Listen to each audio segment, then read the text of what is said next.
Hello guys, उम्मीद है आप लोग खैरियत से होंगे। अभी जो मैं वीडियो लेके आया हूँ, बेसिकली उसका टाइटल बड़ा दमदार है कि अमेरिका जो है वो कोई टेक्नोलॉजी दे रहा है किसी खास मुल्क को, सरप्राइजिंगली ना। तो उसके ऊपर ये वीडियो है। तो वो क्या टेक्नोलॉजी है, किसके ऊपर है, थोड़ा सा देखते हैं, और किस कंट्री को वो दी जा रही है, तो वो उसके ऊपर ज़रा गौर फरमाते हैं। उसके बाद उसके ऊपर थोड़ा सा रिएक्ट करते हैं। ये इनसाइड नॉलेज का वीडियो है, लिंक आपको डिस्क्रिप्शन में मिल जाएगा। चलिए कंटिन्यू करते हैं, उसके बाद कुछ रिएक्ट करते हैं। दोस्तों, हाल ही में हुए वैश्विक घटनाओं और युद्धों से ये बात साफ हो चुकी है कि मौजूदा समय में ड्रोन्स किसी भी आर्म्ड कॉन्फ्लिक्ट के दौरान काफी महत्वपूर्ण भूमिका निभाने वाले हैं। ड्रोन्स न कि सिर्फ सर्विलेंस के लिए काफी महत्वपूर्ण हैं, बल्कि इनसे दुश्मन को काफी भारी क्षति भी पहुंचाई जा सकती है, सही जिसके बारे में एकदम। पहले कभी सोचा नहीं जा सकता था। इसी को ध्यान में रखते हुए पाकिस्तान लगातार भारत के खिलाफ ड्रोन वारफेयर की तैयारी कर रहा है, जिसके तहत न कि सिर्फ पाकिस्तान चीन के साथ मिलकर काम कर रहा है, बल्कि पाकिस्तान ने तुर्की के साथ मिलकर अपनी सैन्य साझेदारी को काफी तेजी से बढ़ाया है, जो कि मुख्य अच्छा। तौर पर ड्रोन्स के क्षेत्र से ही संबंधित है। ऐसे में भारत ने पाकिस्तान और चीन की तरफ से आने वाले इस खतरे को काउंटर करने के लिए एक बेहद ही शक्तिशाली अमेरिकी ड्रोन का चुनाव किया है, जिसके आ जाने के बाद भारत चीन और पाकिस्तान के सभी पैतरों को नाकाम कर सकता है। जिसके तहत भारत लगभग $3 अरब खर्च करके अमेरिका से 30 MQ-9B ड्रोन खरीदने वाला था, जिनमें भारतीय सेना, वायुसेना और नौसेना को 10-10 ड्रोन हासिल होते। लेकिन इस डील की भारी कीमत, ड्रोन की कम संख्या और आत्मनिर्भरता को दिए जा रहे महत्व को ध्यान में रखते हुए इस डील को ठंडे बस्ते में डाल दिया गया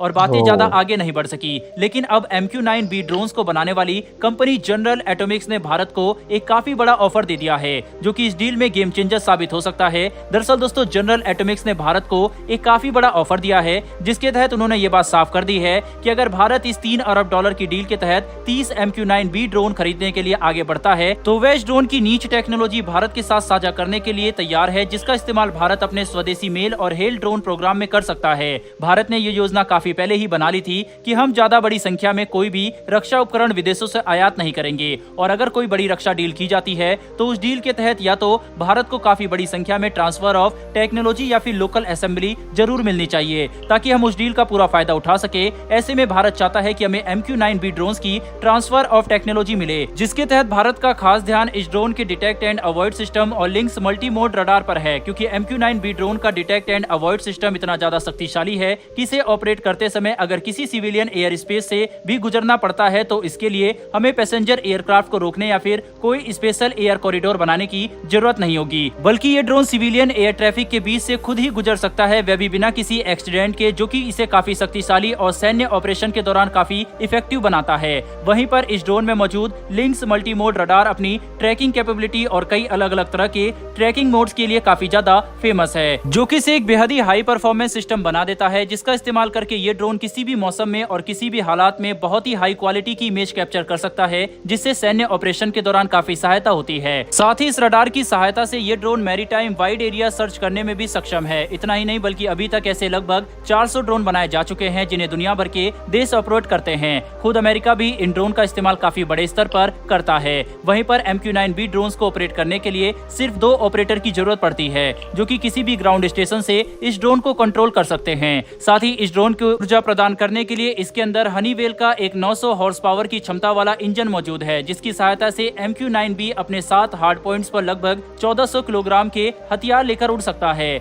वहीं पर यह ड्रोन फुली लोडेड होते हुए भी लगातार 14 घंटे तक 50,000 फीट की ऊंचाई पर उड़ने में सक्षम है। साथ ही MQ-9B अधिकतम 480 किलोमीटर प्रति घंटे की रफ्तार से उड़ सकता है और 310 किलोमीटर प्रति घंटे की रफ्तार पर क्रूज भी कर सकता है, और इस ड्रोन की कुल रेंज लगभग 1900 किलोमीटर की है, जो कि इसमें मौजूद हथियारों के हिसाब से कम या ज्यादा हो सकती है। दोस्तों, MQ-9B विश्व के कुछ सबसे शक्तिशाली और इफेक्टिव ड्रोन्स में से एक है, जो कि न कि सिर्फ दुश्मन पर विध्वंसक हमला कर सकते हैं, बल्कि इनका इस्तेमाल काफी बड़े पैमाने पर सर्विलेंस के लिए भी किया जा सकता है, जो कि इन्हें पाकिस्तान और चीन को काउंटर करने के हिसाब से भारत के लिए सबसे उत्तम ड्रोन्स बनाते हैं। और अब क्योंकि जनरल एटॉमिक भारत को इस ड्रोन की नीच टेक्नोलॉजी भी देने के लिए तैयार हो चुका है, इसीलिए इस बात की संभावना बढ़ गई है कि भारत 30 MQ-9B ड्रोन्स की खरीद के साथ आगे बढ़ सकता है। लेकिन दोस्तों, चीन और पाकिस्तान को काउंटर करने की मौजूदा जरूरत और इस ड्रोन की क्षमताओं को ध्यान में रखते हुए क्या आपको लगता है कि भारत को $3 अरब की इस डील के साथ आगे बढ़ना चाहिए या फिर नहीं? आप इसके बारे में क्या सोचते हैं? अपनी राय कमेंट बॉक्स में लिखकर जरूर बताइएगा।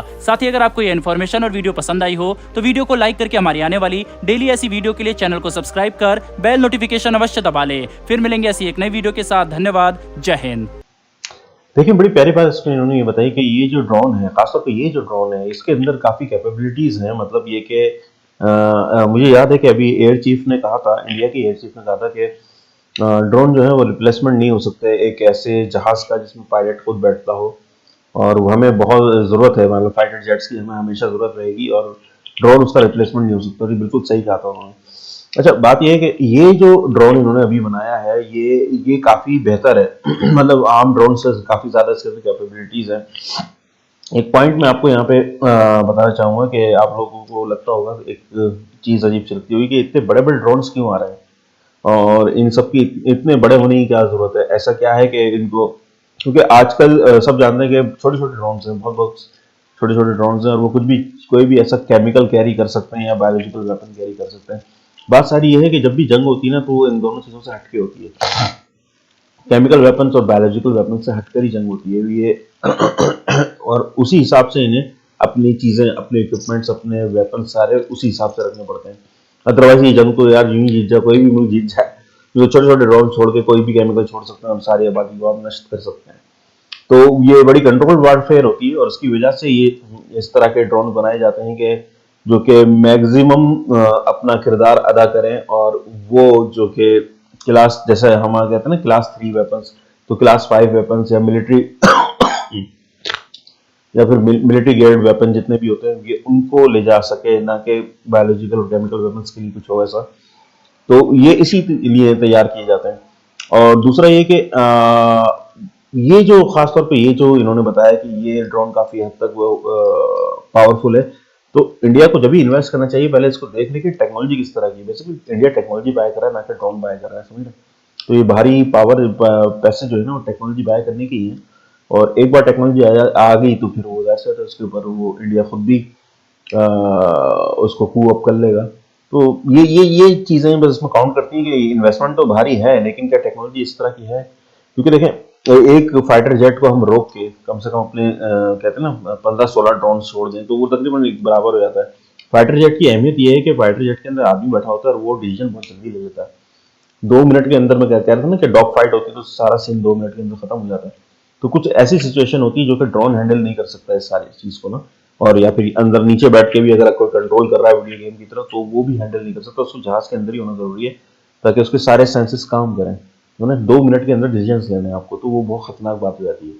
तो लेकिन ये कि अगर मास लेवल पर ड्रोन छोड़े जाएं और अलग अलग उनको क्या मिशन दे दिए जाएं, तो भी काफी हद तक इस चीज को निपटाया जा सकता है। एनीवे, बहुत जबरदस्त वीडियो थी, बड़ी अच्छी मालूमात थी इसके अंदर। लाइक शेयर सब्सक्राइब जरूर कर दीजिएगा, इनको भी और मुझको भी। अपना बहुत बहुत ख्याल रखें, मिलते हैं नेक्स्ट वीडियो में।